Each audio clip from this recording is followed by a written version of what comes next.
அன்பானவே அருமையான சந்தர்ப்பத்தை தேவனை பொறுத்தப்படினா தேவனை நன்றிகளை சோதிக்கிறேன். தேவனை அனுத்திரகம் எனக்கு தேவை.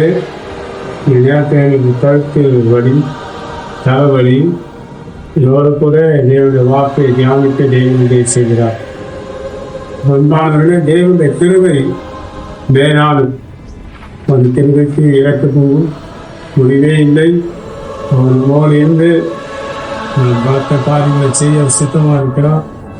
ஒரு சமயத்தை நினைச்சிருக்கோ தேவனுக்கு விலகுமில்லை, கைவிடவில்லை. நாம தேவனை அந்த வார்த்தைக்கு விலகாமல் அவரை கைவிடாமல் இருக்க தேவன் நமக்கு உதவி செய்வாராக வைக்கிறார். இன்னைக்கு வாசிக்கூடிய வேத பகுதியை நாம் வாசிக்கலாம். யோபுவின் புஸ்தகம் 5ஆம் அதிகாரம் 14ஆம் வசனம் முதல் 17ஆம் வசனம் வரை. அவர்கள் பகற்காலத்திலே அந்தகாரத்துக்குள்ளாகி மத்தியான வேளையில் இரவில் சடவுகிறது போல சடவி திரிகிறார்கள். ஆனாலும் எளியவனை அவர்கள் வாயில் இருக்கிற பட்டயத்துக்கும் பலவானின் கையிற்கும் விலக்கி ரட்சிக்கிறார். அதனால் தருத்திரனுக்கு நம்பிக்கை உண்டு. தீமையானது தன் வாயை மூடும்.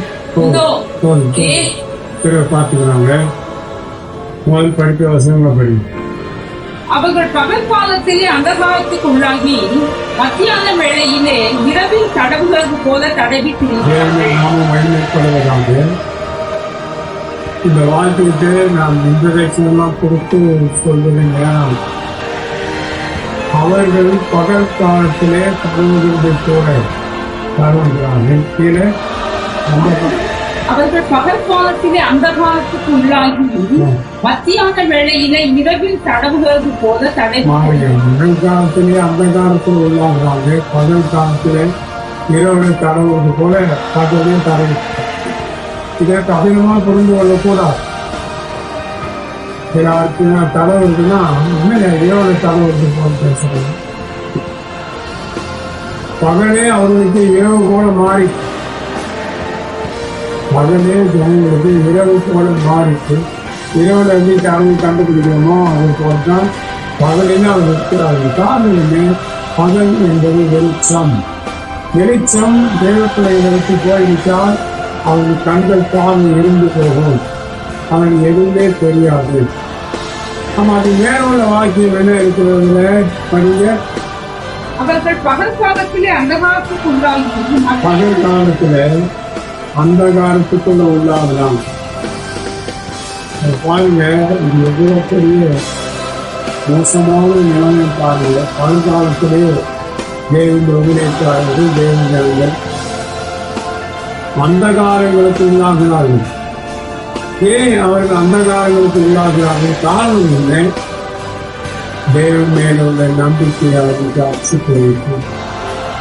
தேவன் தம்முடைய வார்த்தைகளுக்கு யார் நம்புகிறானோ அவனை தேவன் நோக்கி பார்க்கிறார்.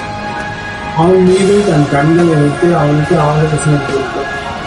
இவ்வளோ பெரிய தேவன் இவ்வளோ சகாயங்களை செய்வார். நாம் ஏன் அந்தகாரங்கள் உட்பட வேணும்? பகல் நேரத்திலே கிருபையின் காலம், பகற்காலமும் கிருபையின் காலத்திலே நாம் அந்தகாரங்களுக்கு உட்படக்கூடாது. எளிதாய் நம்மளுக்கு நாம் உதவி செய்ய லேசான கிருபை நமக்காய் காத்திருக்கிறது. தேவனுக்கு விலகாதபடிக்கு தேவ சமூகத்தில் நாம் கருத்தொடுக்கப்பட்டவர்கள். தேவன் உதவி செய்வார். வாசனம் படிக்க. ஆனாலும் எளியவனை அவர்கள் வாயில் இருக்கிற பட்டயத்துக்கும் பலவானின் கையிற்கும் விலக்கி ரட்சிக்கிறார். எளியவனை யார் வாயில் இருக்கிற பணியை, ஆனாலும் எளியவனை அவர்கள் வாயில் இருக்கிற எளியவனை அவர்களுடைய வாயில் இருக்கிற பட்டயத்துக்கும் பலவானி கைக்கும் விலக்கி ரட்சிக்கிறார். விலக்கி ரட்சிக்கிறார். யாரை ரட்சிக்கிறார்? எளியவனை ரட்சிக்கிறார். அருமையான தேவ ஜனமே, இந்த வாழ்க்கையில எளியத்தன்மை ரொம்ப முக்கியம். வரங்கள் இருந்தாலும், குரல் இருந்தாலும், விவரத்தில் ஊதியம் இருந்தாலும் நாம் கிட்ட ஒரு எளிமை இருக்கிறது. இல்லைங்களா? மனம் ஏற்றுமையோ பெருமையோ அச்சுங்களே ரொம்ப மட்டும் வைத்து பேசுறதோ இதெல்லாம் இருந்தால் மனமேற்றி நினைக்கிறது. என்ன இருந்தாலும் இந்த எளிமை யாருக்குள்ள இருக்குன்னா கிருபை, தேவ இறக்கம், தேவனுடைய கிருபை யாருக்குள்ள இருக்கிறதோ அவர்களுக்குள்ளே எளிமை இருக்கும். மற்றொரு வார்த்தை என்னன்னு யாருக்குள்ளே தேவனுடைய அன்பு பூரணமாய் இருக்கிறதோ அவர்களுக்குள்ளே எளிமை இருக்கும். அதான் நமக்கு தேவை. எளிமையாய் வாழ பிரயாசப்படுவது. மனிதனுடைய வீணான புகழ்ச்சிகள் எல்லாம் நான் விரும்புகிறேன். எந்த மனுஷன் நமக்கு உயர்த்தி நான் பேசுகிறாலும் எச்சரிக்கிறார். தேவனுக்கு மகிமையை செலுத்திவிட்டு ஆண்டவருக்கு பாதத்தில் இருக்கிறார்கள். அதான் நமக்கு தேவை. மற்றொரு பகுதியில் என்னன்னு பார்த்தோம்னா, வந்தனா இருக்க மாட்டான். எளியவன் வந்தனா இருக்க வேண்டும். அப்போ வந்தனுடைய போஜனத்தை புசிக்கக்கூடாது. வந்தனுடைய களத்திலே தண்ணீர் வாங்கி குடிக்கக்கூடாது. ஊழியக்கான நான் விசுவாசியாக அவன் வந்தனா வந்து பார்க்கணும். அவனிடத்துல அவன் நடையில கூட நான் நிற்க தயங்கவில்லை. வந்தனுடைய போஜனத்தை வாங்கி சாப்பிடக்கூடாது. அவன் கையில தண்ணீர் வாங்கி குடிக்கக்கூடாது. மட்டமானவன் அவன் சாத்தான்னு தெரியவன். சாத்தான் தான் வந்தன். புரியுதுங்களா? ஒரு தமிழ் தண்ணியை கொடுத்து அவன் எப்படி தண்ணி குடிக்கிறான் பாரு. அப்படி சொல்லாது. எனக்கு பாயாசம் ரொம்ப பிடிக்கும். சாப்பாடே வேண்டாம். எனக்கு ஒரு ஊழியக்காரன் வீட்டுக்கு போன சாப்பாடே வேண்டாம். பாயாசம் 3 கப்பு 4 கப்பு கொடுத்தா போட்டு குடிச்சிட்டு வந்தது. அப்ப பாருங்க, ஒரு இடத்துல எனக்கு ஒரு பங்கு சின்ன கப்பு தான் குடிச்சிட்டேன். இன்னொரு கப்பு கேட்டல் கொடுத்தாங்க, அதையும் குடிச்சிட்டேன். என் மகன் கொஞ்சம் குடிச்சிட்டு கொடுத்தா அதையும் குடிச்சிட்டேன். இவனுக்கு ஏதோ எல்லாரும் கொடுத்தா அவனுக்கு கேட்டால் கொடுத்தாலும் குடிச்சிட்டேன். பாருங்க, வன்கண்ணன் சொல்லிட்டாங்க, நீ கொடுக்குறத நான் எதுக்கியா வாங்கி கொடுக்குறேன், இல்லைன்னா இல்லை. அப்ப நீ தயாளனா இல்லை, வந்தனா இருக்கிறாய். அந்த வந்தனுடைய கரத்தில் எதுவுமே வாங்கி சாப்பிடக்கூடாது. பெரும்பாலும் நிறைய ஊழியக்காரர்கள் இந்த மட்ட புத்தி இருக்குது. புரியுதா? நிறைய புத்தி மட்ட புத்தி கேட்கறது இருக்கு. அப்படியேப்பட்ட இடத்துல ஆதாரம் வாங்கி சாப்பிடுவது தவறு. நான் வீட்டுக்கு வர்றதுதான் நல்லது. மொட்டையை பார்த்தேன். சாப்பாடு கொடுத்தான், சாப்பிட்டு அவனே போட்டுட்டு அவனே இந்த வந்தனா இருக்கும். அதுதான் சாப்பிட்டு இவங்களுக்கு தான் நம்ம வரக்கூடாது என்று சொல்லி அதோட முடிவு பண்ணணும். பெரிய மாநிலங்களே, நம் தேவனுடைய சமூகத்திற்கு எளியவர்களாய் வாழ பிரயாசப்படணும். நாம் மனிதர்களால் வாழக்கூடாது, வந்தனர்களால் வாழக்கூடாது. அந்த வந்தனம் கொடுக்கிற ஆதாரத்தை நாம் சாப்பிட்டால் அது நமக்கு நஷ்டத்தை உண்டாக்கும், சேதத்தை உண்டாக்கும், மன உளைச்சலை உண்டாக்கும், சுகவீனங்களே உண்டாக்கும். அதனால்தான் எந்த இடத்துல சாப்பிடணும், எந்த இடத்துல சாப்பிடக்கூடாது அதை நாம் பார்த்துக்கணும். யார் கையில ஆதாரம் வாங்கி சாப்பிடுவது, யார் கையில ஆதாரம் வாங்கி சாப்பிடக்கூடாது என்று பார்த்து ஜாக்கிரதையாய் நடந்து கொள்ளணும். எளியவர்களுடைய வாழ்க்கையில இப்படிப்பட்டதால் கீழ்த்தரமான புத்தி இருக்காது. யாரு போய் எளிமை இல்லையோ அவன் வந்தனா இருப்பான், மேன்மை பெருமிக்காரனா இருப்பான். அப்படியேப்பட்டவருடைய கண்ணீர் கூட வாங்கி குடிக்க கூடாது. தேவன் உதவி செய்வார். நம்ம தேவனுடைய கிருபைக்கு நாம் காத்திருந்தால் தேவன் நமக்கு சகாயம் செய்து நம்மை வழிநடத்துவார், பலப்படுத்துவார். ஒரு மீட்டிங் நான் போயிருந்தேன். பிஷப்லாம் வந்திருந்தாங்க, ஒரு பாஸ்டர் வந்திருந்தாங்க. நான் அப்போ சேர்ந்ததுனால உள்ள விட்டுட்டாங்க. பாஸ்டர்ஸ்லாம் இங்கே வரக்கூடாது. அவர்களுக்கு அவர் அப்போசன். நான் எங்கள் ஆதிமத்தில் காமிச்சு அப்போசனுங்கிறதுக்கு இந்த எல்லாம் இருக்கா அதை காமிச்சிட்டேன். ஒன்று நீ உள்ள போங்க அப்படின்னு எங்கள் ஐடியை காமிச்சு. என்னோட மினிஸ்டர் ஐடி இருக்கு. அப்போசன் எழுதுகிறார் சர்ச் ஆஃப் பெண்டிகேஷன் மிஷன். அது போட்டேன். இதை காமிச்ச உடனே உங்களுக்கு ஐடி இருக்காது, ஆர்கனைசேஷன் தெரியுங்களா, அதை எடுத்து காமிச்சு. இப்போ நீங்கள் உள்ள போங்க. அந்த பாஸ்டர் உள்ள விடலை. அப்போ நான் என்ன செஞ்சேன், அவர் என் கூட வந்திருக்கிறார். நீங்கள் என்ன பெரிய பிரசங்க நீங்கள் பண்ண முடியும்? ஒரு பிஷப்னா பேருந்தவர்களுடைய ஞானத்தை பேச போகிறீங்களா, பரிசுத்தத்தினுடைய உயர்வை பேச போகிறீங்களா, ஜெயஜீவத்தை பற்றி உயர்வை பேச போகிறீங்களா, தெய்வீக சுகத்தினுடைய உயர்வை பேச போகிறீங்களா, மகிமையின் ஜீவிதத்தை குறித்து உயர்வை பற்றி பேச போகிறீங்களா, எதை பற்றி பேச போகிறீர்கள்? மனம் திரும்ப பிஷாப்புகளே மனம் திரும்ப பிரசனம். புரியுதுங்களா? அவர் வந்தால் உங்களுக்கு என்னங்க நஷ்டம் அப்படின்னு சொன்னேன். உங்கள் பிரசங்கம் எப்படி இருக்குதுன்னா, விசுவாசிகளுக்குரிய பிரசங்கத்தை பிஷப் மீட்டிங்கில் பேசுறீங்க. அது யாருக்கு என்ன உயர்வை தரும், யாருக்கு ஜீவனை கொடுக்கும், ஒரு நாள் கூடாது. ஒரு சுவிசேஷங்களை ஊழியம் செய்கிறவனை கொண்டு வந்து பிஷப்புகளுக்கு பிரசங்கம் பண்ண வைக்கிறேன். எவ்வளோ கேடான புத்தி விடும். ஒரு சுவிசேஷையா அவனை சுவிசேஷ மீட்டிங்ல பேச வைக்கணும். ஒரு பாஸ்டர்ஸ்க்கோ ஒரு பிஷப்புகளுக்கோ நீங்க வந்து பேச வைக்க கூடாது. அதுனா உங்க தரம் சரியில்லை என்ற அர்த்தம். அவனை எவஞ்சலிஸ்டுக்கு பேச வைக்கணும். பாஸ்டர்ஸுக்கு பேசக்கூடாது. அவன் தகுதி வேறு, பாஸ்டர்ஸுடைய தகுதி வேறு, பிஷப்புடைய தகுதி வேறு, அப்போஸ்தலருடைய தகுதி வேறு. அப்ப எனக்கு அப்போஸ்தலர்னா எப்படி இருக்கணும்னு என்கிட்ட கேட்டாங்க. நீ மேரேஜ் பண்ணி அப்போஸ்தலனா இருக்கலாம், மேரேஜ் பண்ணாமனா அப்போஸ்தலனா இருக்கலாம். மேரேஜ் பண்ணாதவன் அப்போஸ்தலன் அழைப்பு இருந்தா அவன் தன் சரியத்தை கெட்ட எண்ணங்களை தொடரக்கூடாது, சுயபுணர்ச்சிக்காரனா இருக்கக்கூடாது. புரியுதுங்களா? பிறனுக்குள்ள யாதனை இச்சிக்கக்கூடாது, களவனா இருக்கக்கூடாது, திருடுகிறவனா இருக்கக்கூடாது, பொய் சாட்சி சொல்கிறவனா இருக்கக்கூடாது, தேவன் பட்சத்தில் இருக்கிறவன் மண்மேடா இருந்தா. அது நிறைய விஷயங்களை சொன்னவங்க. உன்னால முடியலன்னா நீ போய் வாகம் பண்ணி ஊழியம் செய்யலாம். ஒரே மனிதனுடைய புருஷனாய் வாழணும். மறுபடியும் எந்த பெண்ணையும் தொடரக்கூடாது.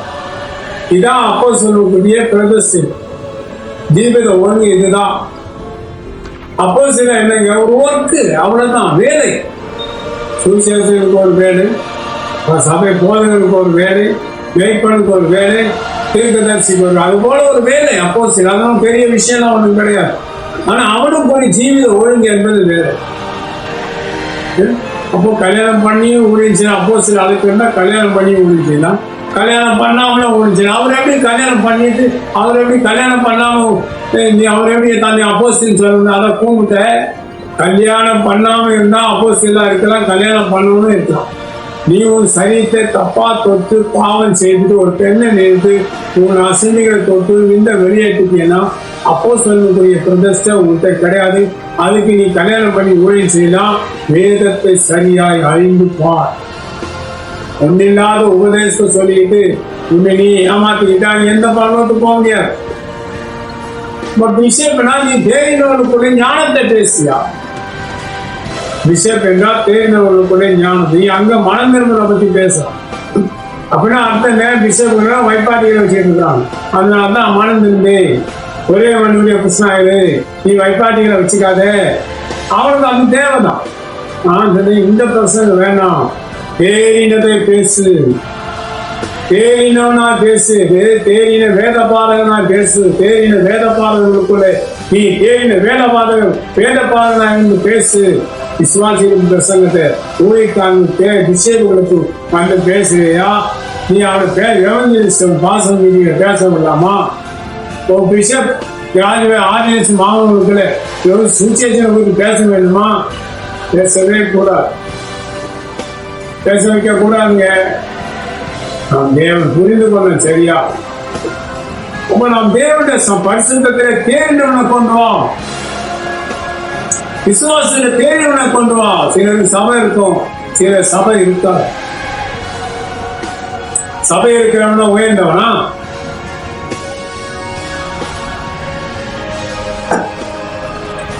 சபை இல்லாதவன் தரம் குறைந்தவனா? அப்படி அல்ல. ஒருவருக்கு சபை ஊழியம் இருக்கும், ஒருவருக்கு சபை ஊழியம்.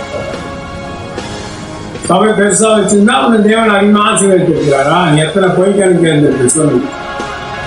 சபையே இல்லை, அவன் போதகன் சின்ன ஊழியத்தை வைத்துக்கொண்டு ஊழியம் செய்கிறான். அவனை இழிவா பேசுறாங்களா? பேசவே கூடாது. அப்படி என்றால் தேவன் உச்சந்தலை உடைக்க வேண்டிய நேரத்தில் உடைச்சுங்க. மனமேற்மையை வளர்க்கிறார். உன்னை தேவன் அடித்தால் நீ கூறு மூட்டி சாவா. பழைய பாட்டில் ஒரு தைரியம். அவன் தேவனுடைய சமூகத்துல நாம் தாழ்ந்து தேவனுடைய ஞானத்தை பேசணும். மனதேவனை கொடுத்து பேசுகிற ஒரு சுவிசேஷத்தை கொண்டு வந்து ஒரு போதகனுக்கு பிரசவம் பண்ண வைக்கிறது ஒரு அவனை நிலை. விஷயத்துக்கு வந்து ஒரு சுவிசேஷத்தை கொண்டு வந்து அவன் சுவிசேஷத்தை ஊழியம் செய்யறவங்க அவனுக்கு கொண்டு விஷயத்துக்கு பிரசவம் பண்ண ஒரு காலம் என்ன சாப்பாட்டுக்கு அவன் ஷேர் பண்ணிக்கிறாங்க. அதனால அவனை பேச இதுக்கு எதுக்கியா என்ன கூப்பிட்டீங்க? நான் வரலப்பா, உங்க மீட்டிங் நீங்களே நடத்திக்கிறீங்க அப்படின்னு சொல்லிட்டு நாங்கள் வந்துட்டேன். 2 நாள் நாங்கள் இருக்கணும். அருமையானவர்களே, எளியவனை தேவன் குப்பையிலிருந்து உயர்த்துறார். நீ என்ன செய்யக்கூட இப்ப எளியவனாய் வாழணும்னா மனமேற்றுமை உள்ளவனாய் இருந்தால் எளியவனாய் இருக்கவே முடியாது. உன்கிட்ட பணம் இருக்கும், பொருள் இருக்கும், புரியுதுங்களா? உனக்குள்ள மனமேற்றுமை இருந்தா எளியவனை கரிசனையோடு அவனை ஏந்தவோ, அவனை தப்பி வைக்கவோ, அவனுக்கு ஆலோசனை கொடுத்தவோ, உனக்கு பணம் இருந்தா நீ உயர்ந்தவனாயிருந்தீங்களா? எந்த அப்போஸ்தலன் இயேசு கிறிஸ்துவின் சீசர்கள் யார் பணங்களை கத்தையா வச்சுன்னு வாழ்ந்தாங்க? யாரும் இல்லையே. பழைய ஏற்பாடு எந்த தீர்க்கதரிசி நிறைய பணங்களை வைத்து, எளியா தீர்க்கதரிசி ஏன் ஒரு 10 கத்தையா பணம், தங்க பணம், வெள்ளி பணங்கள் வச்சுக்கிட்டு வாழ்ந்தாரா? இல்லை, எளியவனா இருக்க வேண்டும். தேவ ஜனமே, தேவன ஊழியக்காரர்களே, எளிய அன்போடு கூட வாழணும். யார் என்ன சொன்னாலும் எனக்குள்ளே இருக்கிற அந்த பண்போடு தான் வாழ்வேன். பார்மாண்டி பேசுவேன், கைதலா சொல்வேன், அதோடு வந்து கொண்டே இருப்பேன். தேவையில்லாத எந்த விஷயத்திலும் தலையிடுகிறதில்லை. ஊழியக்கான எளிமை தேவை. ஒரு ஊழியத்தை கெடுக்கக்கூடாது, ஒரு ஊழியக்கான பேரை கெடுக்கக்கூடாது, ஒரு ஊழியக்கான குடும்பத்தை கெடுக்கக்கூடாது. இப்ப சாத்தானுடைய குடும்பங்கள் நிறைய சபைகள் சாத்தான் தான் நடத்துறான். அந்நிய பார்த்து பேசுவான், அவனும் அந்நிய பார்த்து பேசுவான். நிறைய ஊழியக்காரன் சாத்தானுடைய கூடவனா தான் இருக்கான். இப்படிப்பட்டவன் தெரிஞ்சாலும் நான் அவங்களுக்கு பழக மாட்டேன், விலகி போயிடுவேன். புரியுதுங்களா? நிறைய பேர் அப்படி இருக்கிறான். அவரு அப்படி ஒரு இப்படியெல்லாம் சொல்லுவான். ஏனென்றால் என்னை அழைத்தவன் தேவன், எனக்கு மேன்மை பாராட்ட ஒன்றும் இல்லை. அது மேன்மை பாராட்டினால் என்னை அழைத்த தேவனை குறித்து தான் மேன்மை பாராட்டலாம் என்று சொல்லி நான் அப்படியே விலை கொண்டு வந்தேன். விலை சொன்னால் அடுத்த வருஷங்களை பார்ப்போம். யாத்திராகமத்தின் புஸ்தகம்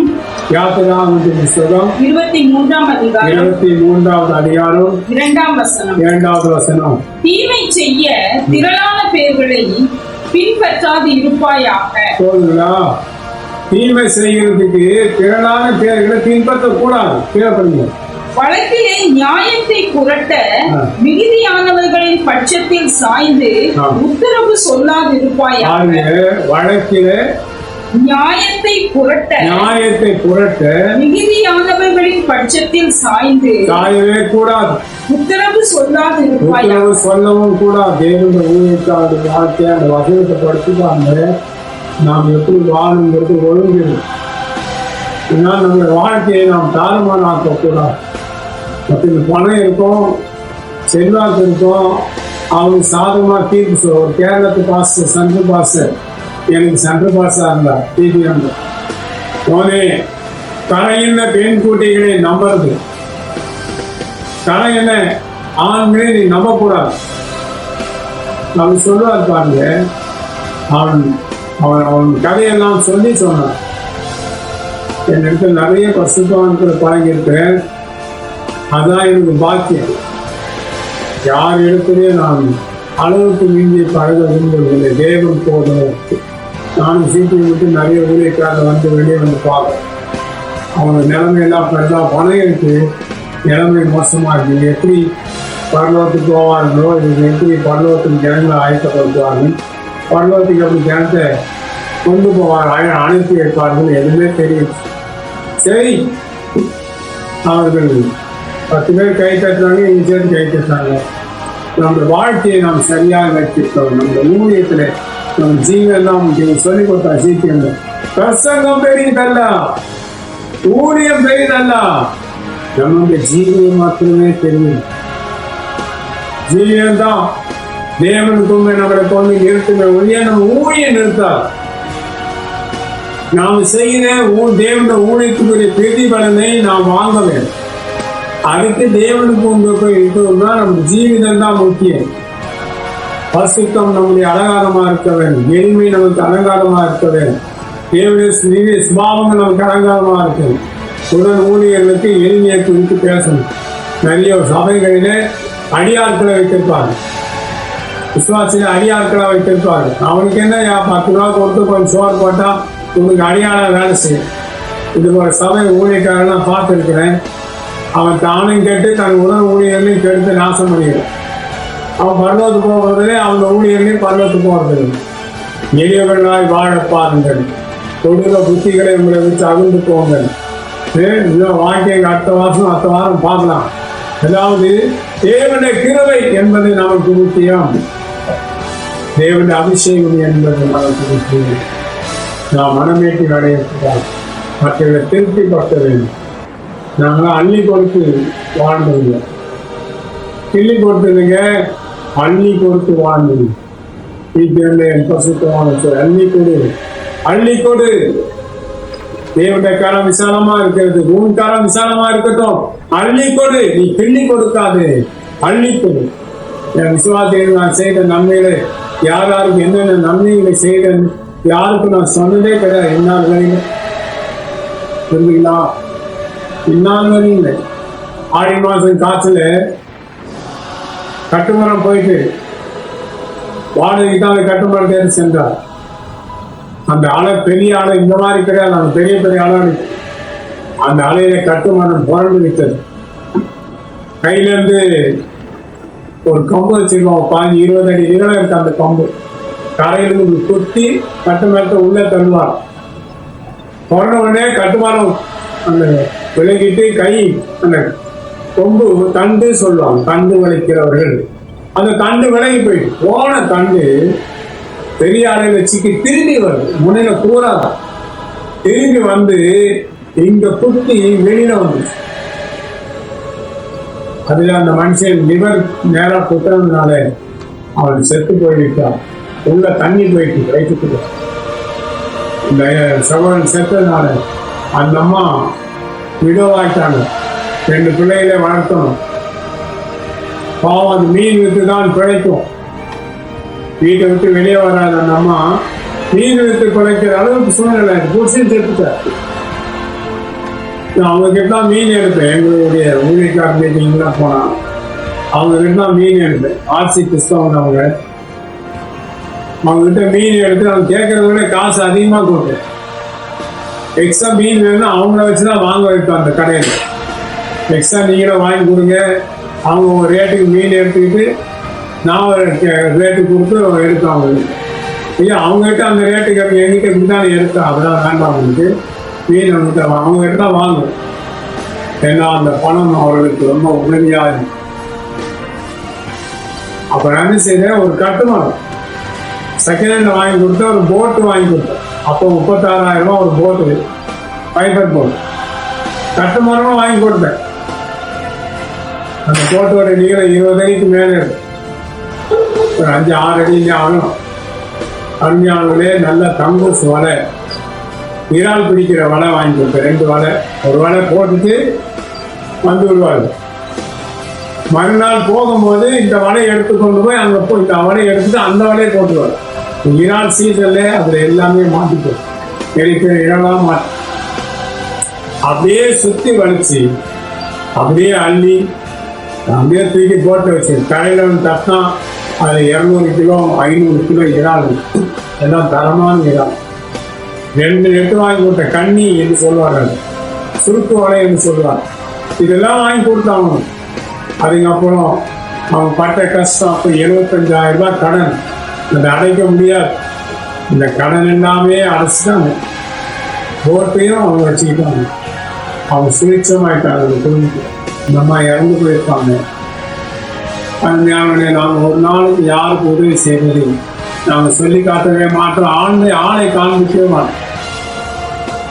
ரோட்டு உடைந்து கிடந்தால் இந்த கட்டுங்கள் எவ்வளவு கூப்பிட்டு கேட்டு காசு கொடுக்கும், சரி பண்ணுவோம். ஒன்று அவங்க சரி பண்ணிக்குவாங்க.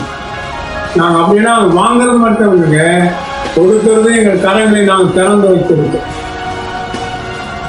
வாங்குறதை நிறைவாக வாங்கிட்டு கொடுக்கறதுக்கு கிசி கணம் நாங்கள் பண்ணுகிறதே கிடையாது.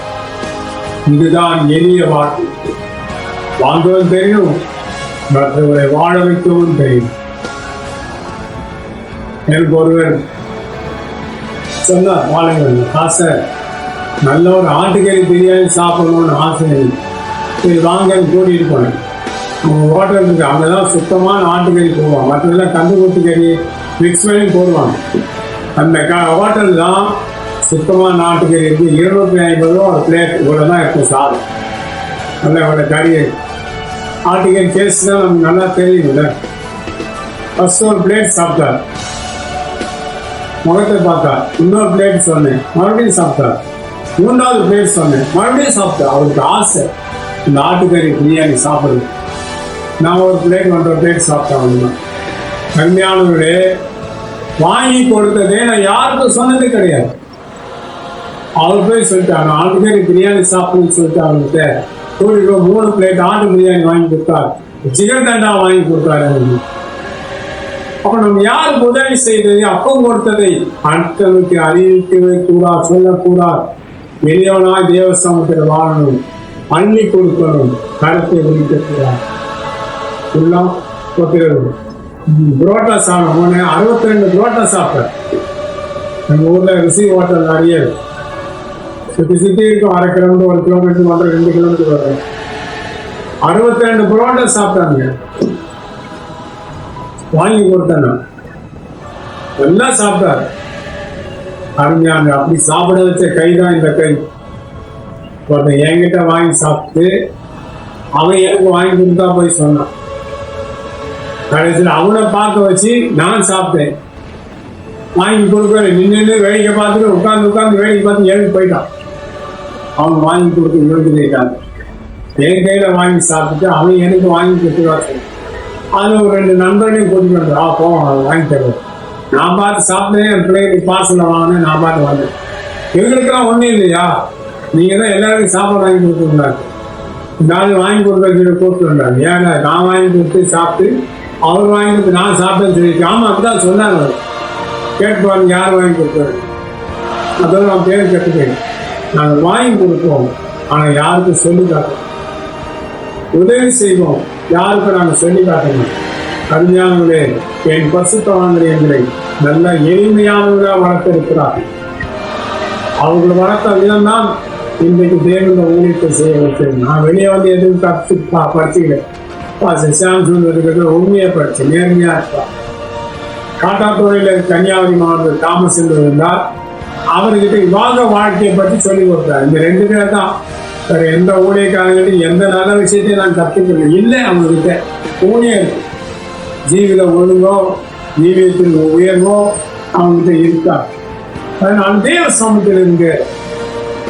ஒன்லி ஜீசஸ் குரூப்புக்கு போயிருக்கேன். ஜெகோவா விட்னஸுக்கு போயிருக்கிறேன்.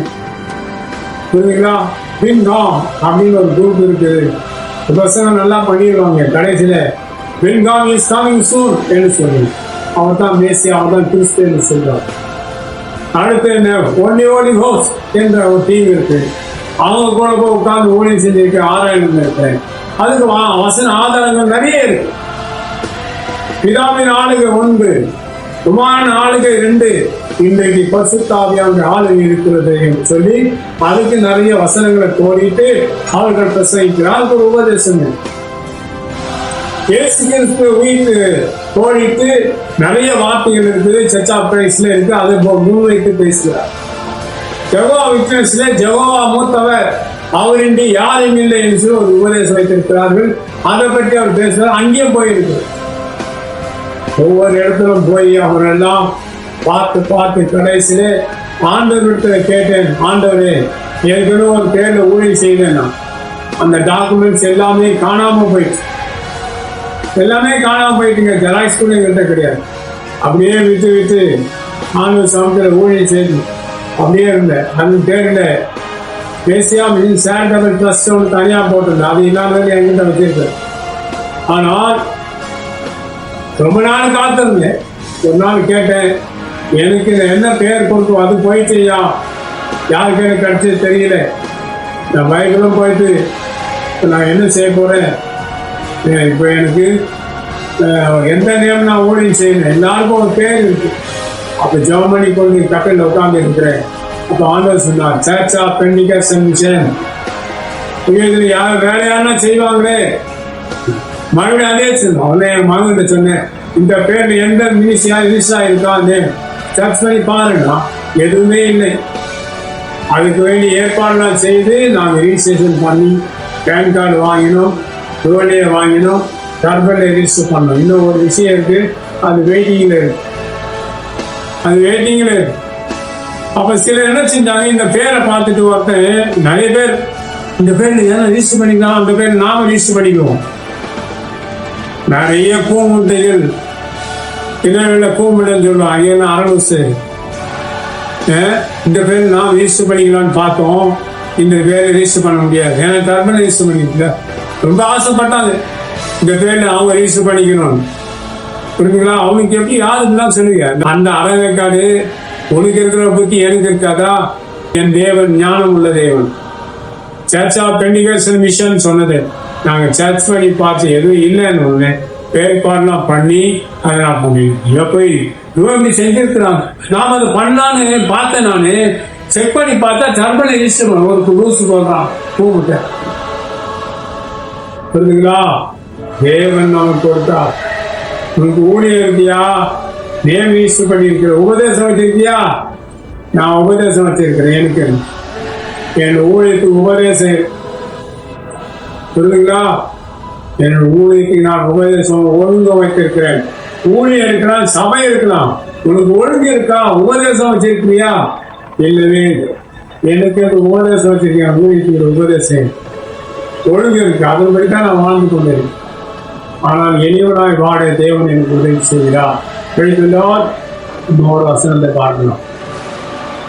இந்த ஒரு வசனம் ரோமருக்கு எழுதின நிருபம் 4ஆம் அதிகாரம் 17ஆம் வசனம். அநேக ஜாதிகளுக்கு உன்னை தகப்பனாக ஏற்படுத்தினேன் என்று எழுதி இருக்கிறபடி அவன் தான் விசுவாசித்தவருமாய் மரித்தோரை உயிர்ப்பித்து இல்லாதவைகளை இருக்கிறவைகளை போல் அழைக்கிறவருமாய் இருக்கிற தேவனுக்கு முன்பாக நம் எல்லாருக்கும் தகப்பனாக. அல்லேலூயா. மற்றதெல்லாம் நீங்க பாக்குறீங்க. நம்முடைய தேவன் எப்படிப்பட்டவர்? இல்லாததை இருக்கிறத போல அழைக்கிற தேவன் நம்முடைய. சத்துருடைய வேலை என்ன? நம்மை தரித்திரனாக்க வேண்டும். நமக்கு கிருபையை அழிச்சிடணும். நமக்கு பரிசுத்தத்தை அழிச்சிடணும். எல்லாவற்றையும் அழிச்சு நம்ம ஒன்னெல்லாம் ஆக்குறதா யோபோட வாழ்க்கையில் நடந்தது. எல்லாவற்றையும் அழிச்சுட்டான். ஆடு மாடு கோவரி குழந்தைகள் போயிட்டு, பிள்ளைகள் எல்லாம் போயிட்டு. மனிதே சொல்றா தேவனை தூசிட்டு ஜீவனை உறுதி சொல்லிட்டு அருமையான சாத்தான் எல்லாவற்றையும் அழித்து நம்மை தரித்திரத்தை நிலைக்கு கொண்டு வருவான். தேவன் இல்லாமல் போற நேரத்துல இருக்கிறத போல அழைக்கிற தேவன் ஒன்றும் இல்லாமலே உருவாக்க வல்லவராய். தேவஜனமே, நீ கலங்காதே. என் வாழ்க்கையை சூன்யமாக்க பார்த்தவர்கள் எத்தனையோ பேர்கள். அவனுடைய பழிகளை என் மேலே போட்டவர்கள் எத்தனையோ பேர்கள். என் மேலே அவதூறாய் பழி சொன்னவர்கள் எத்தனையோ பேர்கள். எனக்கு தெரியும். அவர் வாழ்க்கையெல்லாம் நாசமாக கடவுது என்று சொல்வேன். தேவன் நமக்கு சகாயர். ஆண்டவர் நம் ஆத்மாவை ஆதரிக்கிறவரோடே இருக்கிறார். அதான் என் நம்பிக்கை. என் ஆத்மாவை ஆதரிக்கிறவரோட தேவன் இருக்கிறார். இல்லாவிட்டா இல்லை. கண்கண்ணவனோட தேவன் இருக்க மாட்டார். எளிய புத்தி உள்ளவரிடத்தில் தேவன் இருப்பார். என் ஆத்மாவை ஆதரிக்கிறவரோட தேவன் இருப்பார் என்ற நம்பிக்கையோடு தான் அடியன் வாழ்ந்து கொண்டிருக்கிறோம். உங்களுடைய வாழ்க்கையிலே எளிவனாய் வாழ பாருங்க. மணிமேட்டி உள்ளவனாய் வாழாதீங்க. வன்கணனாய் இருக்காதீங்க. பெண்கள் வன்கலிகளா இருக்காதீங்க. தேவனுடைய கிருபையில வாழுங்க. தேவன் நம்மை கைவிட மாட்டார். நம்மை விடப்படுத்துகிற தேவன் அவர்தான். அவரே நாம் மகிழ்ந்து கழிக்கிறோம். அதான் பவுல் சொல்ற, என்னை பலப்படுத்துவதற்கு சேசுவினான் எல்லாவற்றையும் செய்ய எனக்கு பலன் உண்டு. என்னை இழிவுபடுத்தி என்னைக்குள்ள பல தீமைகளை செய்தவர்கள் தெரியும். தேவன் அவர்களை அறிந்திருக்கிறார். அவர்களுக்குரிய ஆக்கினை அவருக்கு வரும். அவர் மறிக்கும் போது ஒரு ஆவி பரலோகத்துக்கு போகாது. இந்த பூமியில தான் அலைந்து தெரிந்து கொண்டேன். அவர் பரலோகம் கிடையாது, ஊழைத்தான். நான் பணத்தை கொடுத்து பரலோகம் வாங்கிடலாமா? எல்லாம் முடியாது. மேலும் ஒரு பெரிய சர்பம் இருக்குங்க. அது உரிந்து கொள்ளும். ஒருத்தனையும் விட நீ நல்ல போராடி ஓட்டத்தை முடிந்து பெட்டியில ஏறி ஓட்டி கொண்டு போட்டாலும் உன் ஜீவிதம் தான், உன் ஜீவித ஒழுங்கை பார்த்துதான் அந்த சர்வனை வழி விட்டு விலகும். நீ பெரிய ஊரை செஞ்ச பெரிய ஊரை சாப்பிட்டு போனாலும் உன்னை உரிந்து கொள்ளும். காற்று உரிவது போல உன்னை வரிந்து வைத்துக் கொள்ளும். அதுதான் நிறைய பேர் அங்க இருக்கான். பெரிய சர்வம் இருக்கு, அது உரிந்து கொள்ளா. மானம் பொல்லாதாதுங்கிறாங்க. பிரபஞ்சத்தை ஜோகாதிபதிகள் அங்கே இருக்கிறாங்க. அவங்க எல்லாம் வழிவிடணும் நமக்கு போகணும்னா, அப்பதான் அங்கே போக முடியும். இல்லைன்னா போக முடியும். நீங்க பரவத்துக்கு போயிருக்கீங்களா? தேவதூதர் என்னை கொண்டு போயிருக்கிறாங்கன்னு பார்த்துருக்கேன். அதுக்கு ஆண்டவர் தான் சாட்சி. புரியுதுங்களா? எல்லாம் மேன்மையும் கொடுத்தவர் ஆண்டவர் தான். ஆனால் அமைதியாக பார்த்துக்கிட்டு வந்துடு, அமைதியாக பேசிட்டு வந்துடு, சிரிச்சா சிரிச்சுட்டே இருக்கும், அவர் தான். அப்படிங்களா? சரிங்க. நம்மளை அழைத்த தேவன் உண்மையுள்ளவர். நீங்க தேவனை நம்பி வர வசந்தெல்லாம் எடுத்துப்பார். உங்களுக்கு ஒரு ரெவலேஷன் போகும். இல்லாததை இருக்கிறத போல அழைக்க தேவன் நம்முடைய தேவன். இழந்ததை அவர் திரும்ப கொடுத்தார். உள்ளவனுக்கு கூட கொடுத்து அவனை வாழ வைக்கிற தேவன். உனக்கு எல்லாம் பெற்றிருக்கலாம், இப்ப உனக்கு இல்லாத போயிருக்கலாம். உள்ளதை கூட கொடுக்கிற தேவன் ஒரு உண்டு. அவர் தான் நம்முடைய தேவன். தேவனுடைய ஊழியக்காரர்களே, ஆண்டவர் சமூகத்தில் இருங்கள். ஆண்டவரே, கிருபை போயிடுச்சு, கரங்கள் போயிடுச்சு, நீர் கொடுத்த மகிமையே என் விட்டு போயிடுச்சு, நான் என்ன செய்வேன், என் மகிமை தூணிலே தாழ்த்தப்பட்டது என்று நீ கதலாமா? உன்னை கைவிட மாட்டார். உன் தேவனை நோக்கிப்பார், உன் அழைத்த தேவனை நோக்கிப்பார். அவர் உனக்கு சகாயம் செய்வார். ஏற்கனவே நீ உள்ளவன், உனக்கு கூட கொடுக்க வல்லவர். எனக்காக ஜோமனுங்கள். தேவன் நமக்கு உதவி செய்யணும், பலப்படுத்தணும். தேவன் ஊழியக்காரர் பலப்படுத்துங்க. கண்ணியமாய் வாழுங்கள். கடவுள் உங்களை ஆசீர்வதிப்பார். ஜெபிக்கிறோமா? சர்வவல்ல தேவனை இரக்கம் உள்ள பிதாவே, நல்லவனுக்காய் துதிக்கிறோம். நாங்கள் இரக்கம் உள்ளவர்களாகும், தயவு உள்ளவர்களாகும், எளியவர்களாய் வாழ எங்கள் உதவி செய்தோம். இல்லாததை இருக்கிறது போல் அழைக்கிற எங்கள் தேவன் இந்த கீழன் எங்கள் மேலே பூக்க செய்துள்ளோம். இந்த கோல் எங்கள் மேலே எங்கள் கையில பலமாயிருக்கிறாச்சு. எங்களை செயல்படுத்தும்படி வேண்டிக் கொள்கிறோம். காப்பது பயபக்திக்குரிய தேவன் எங்கள் உதவி செய்யும். வீடியோ பார்க்கும் ஜனங்களுக்குள்ளே மகத்தான காரியங்களை செய்து இந்த வரி காயத்தப்படுகிறார்கள். எல்லா போராட்டங்களும் எடுக்கும் போடும். மனவேட்டிகள் எல்லாம் அகன்று போகற்றும் காத்து வந்தனா இராதபடி ஒவ்வொருவரையும் பாதுகாக்கணும். சொல்லி காட்டுகிறவளா இருக்கக்கூடாது. நான் அடிச்சிருவேன், காலை உடச்சிருவேன் அவன் காலை. இதெல்லாம் சாத்தானுடைய தூண்டுவனுடைய புத்தி, பேய்களுடைய புத்தி ஆனது. இங்க அவர்களுக்குள்ள பேய்கள் குடியிருக்கிறது, அதுதான் உண்மை. இங்க அப்பாவும் ரவுடிதான் ஒரு காலத்துல. ரவுடினா எப்படி இருக்குங்கிறது எனக்கு தெரியும். ரவுடியோட சுபாவம் எப்படி இருக்கு எனக்கு தெரியும், எனக்கு நல்லா தெரியும். ரவுடின்னா ஓட விடக்கூடாது. ஆண்டவரே, எனக்கு நல்ல புத்தியை தாரும், என் காத்து வழி நடத்தும் பாதுகாப்பிட்டார். இயேசு கிறிஸ்துவின் நாமத்தில் ஆமென். Praise the Lord. God bless.